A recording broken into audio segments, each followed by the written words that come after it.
today is cabinet tour. Oh, not cabinet tour. Cabinet, ayusin ang magulo. paglilinis ng mga damit sa loob ng cabinet. Look, oh. Anong ayusin mo dyan sa papa? Yung kapatid ko po ay siya yung nagtitiklop. Kasi tamad siya. Tapos ako po, may nakita akong damit. Nabili ko po ito sa boss ko dati. Sa Ayala, Alabang. And then, sinukat ko ngayon and I think it's good for me. I like it. Yung sister ko busy. Baka po may gusto kayo. Pamain na lang po. Pamain. Meron po tayong short, t-shirt. Mga curtains po. Gusto nyo. May jacket din po. Gusto nyo ng jacket. Mga denim jacket.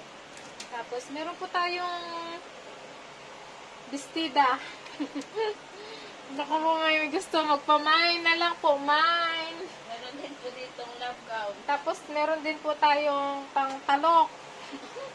Pang-ane. Pamain. Pamain na lang po kayo, pamain. May dress din po dyan. And then, Nagbenta ka na lang tayo ng ganyan. ito guys, ito try ko. We'll see you again, ha? I'll show you. Hi guys, I'm back! Ito na siya guys. What you think guys? Bagay ba sa akin? Hindi, kasi ang laki na siya. Malaki daw yung dyan ko, sabi ng kapatid ko. Totoo ba guys?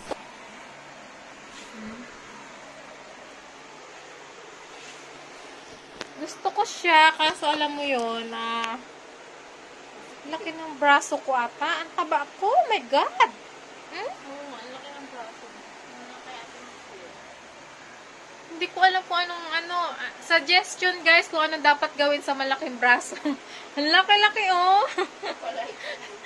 Nahihirapan ako. Char. Hindi ko na ito masara kasi sikip na siya sa akin.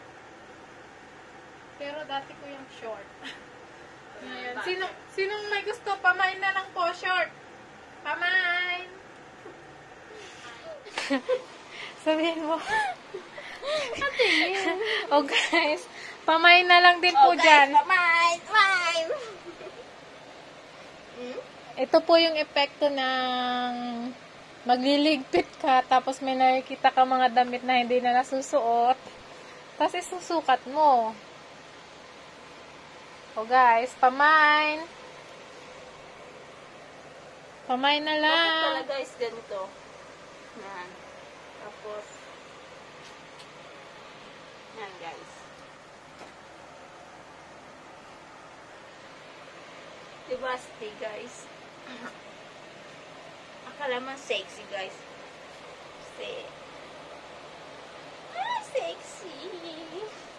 Alam nga. Ito pa guys, pamain din dito. Maganda to. Yung isa po, imbis na magtupi, nanunood ng cellphone. Paano siya matatapos? Tapos ako naman po, nagsusukat. So, paano kami matatapos? Diba po? Ito yung tsura niya guys,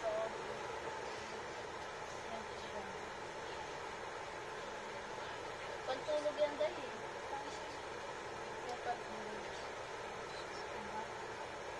So sexy, so sexy. Pamain, sino may gusto?